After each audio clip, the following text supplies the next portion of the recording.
Olá, turma. Vamos conhecer a simbologia da instrumentação. Como se representa uma malha de controle, um diagrama, o que significa cada letra do tag do instrumento e a forma que eles são interligados. Vamos lá. Então, para começar, para que eu tenho uma norma que rege isso? Então, as normas, elas existem para padronizar mundialmente uma, uma condição.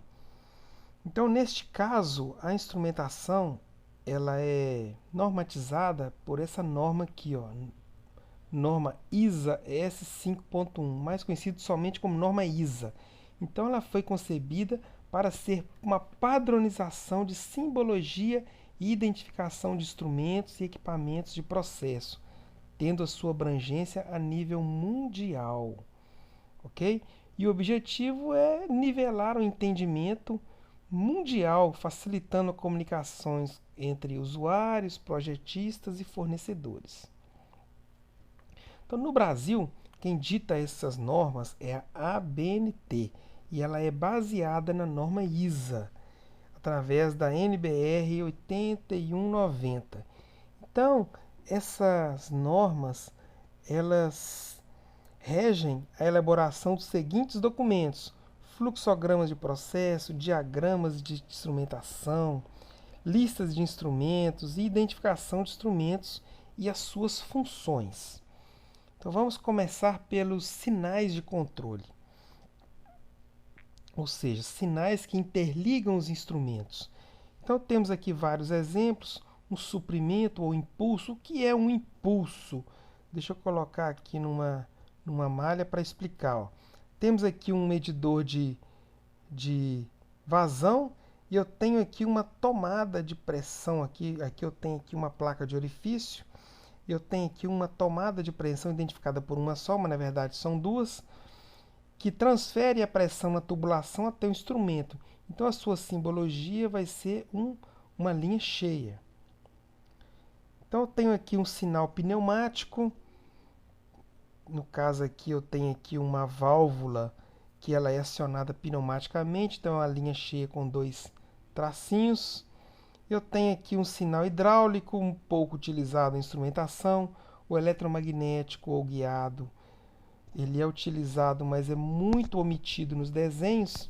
E esse aqui é bastante utilizado também, ó, ligação para o software. Então, à medida que a instrumentação em rede vai ganhando campo, mercado, vai aumentando esse tipo de interligação. Esse aqui eu nunca vi, esse aqui também é não definido, nunca vi. Sinal elétrico, importante, é uma linha tracejada. Olha só que interessante, ó. O meu FT emite um sinal elétrico para o meu FIC, o meu controlador indicador de vazão, sinal elétrico. Sinal pneumático, sinal elétrico. E aqui temos o sinal para o software. Os dois instrumentos são instrumentos virtuais, não existem fisicamente e estão interligados por um software. Uma linha de comando, né, que vocês fazem muito bem lá em algoritmos. E temos aqui o tubo capilar, que vocês vão ver daqui a pouco, eletromagnético, mecânico e binário. De todos esses, o mais utilizado nos diagramas é o suprimento ou o impulso, o elétrico com essa linha tracejada, esse aqui eu nunca vi, a ligação para o software e o pneumático. Os outros raramente utilizam, raramente. Então você tendo em mente o sinal elétrico, o pneumático, o de impulso e o de software e um pouquinho do capilar, você já detém quase que 100% das formas de interligar os instrumentos. Tá, e eu tenho também uma forma de identificar como e onde esse instrumento está instalado. Olha só, então temos aqui instrumentos discretos, que são aqueles que vocês estudaram lá no primeiro período, os medidores de vazão, nível, temperatura, pressão. Temos instrumentos compartilhados, que normalmente são controladores que são compartilhados, são instrumentos que compartilham de duas malhas diferentes, vamos ver para frente. E temos aqui os instrumentos virtuais, os instrumentos que não existem fisicamente, que são os instrumentos que ficam internamente lá no meu PLC. Normalmente os controladores que são mais virtuais, tá? Então, se o instrumento é montado no campo, lá na área, é um círculo com a linha aberta. Se o instrumento é montado no painel de forma acessível ao operador, ele é um círculo fechado. Se é montado em um painel, mas que não é acessível ao operador, é essa simbologia aqui, ó.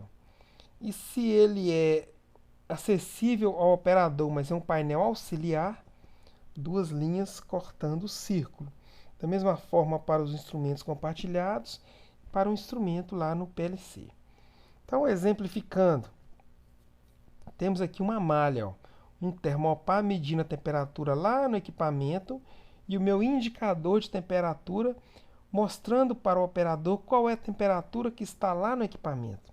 Então, olha só, TE, T de temperatura, E de elemento primário, círculo vazio, sem a linha no meio, instrumento montado no campo.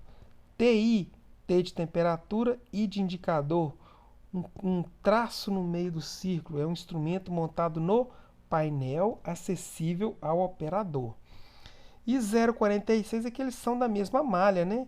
Então eu meço a temperatura aqui, emito um sinal elétrico até o meu indicador aqui nesse painel. Um exemplo aqui de instrumento montado em painel, só que não acessível ao operador. Temos aqui um FY, um extrator de raiz quadrada, que o operador não sabe nem que ele existe. Então, normalmente ele fica montado em salas de comando elétrico e a simbologia dele é essa linha tracejada. E temos aqui um instrumento virtual que não existe fisicamente, ele existe dentro do meu PLC ou dentro do meu SDCD ou dentro do meu supervisório, que é um controlador. Então vejam que aqui o meu termopar eu consigo pegar nele, ele é físico, o meu indicador também, o meu FY também. Já o meu controlador, ele não existe fisicamente, ele é um comando interno do PLC ou do supervisório. Então temos aqui o meu controlador, aqui eu tenho o meu TT, transmissor de temperatura, ele existe fisicamente, né? Aqui é só um simbolismo na tela do computador. Então o meu controlador, ele é um instrumento virtual, com essa simbologia.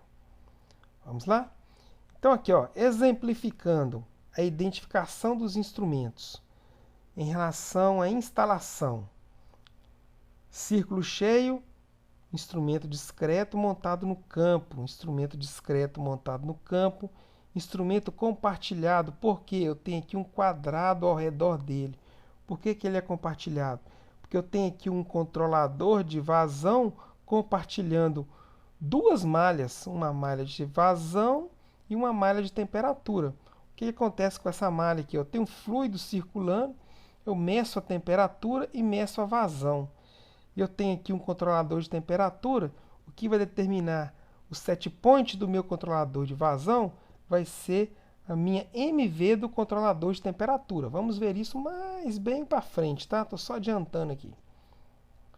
Então, olha só o que vimos na matéria passada, né? Lembram dessa malha? Isso aí, ó, uma malha de vazão. E o que significam essas letrinhas? É o que vamos ver agora. Reparem que todas elas têm a letra F, F de flow, F de vazão.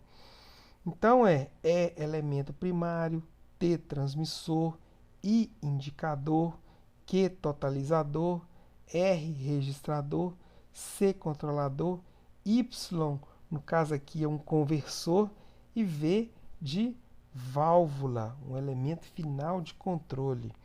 Todas essas letrinhas são regidas por uma tabela da ABNT, e temos também a tabela ISA, né? É uma tabela que define pelas letras do alfabeto, de A até a Z, qual que é a função de cada letra naquela identificação dos instrumentos. Ok? Até mais.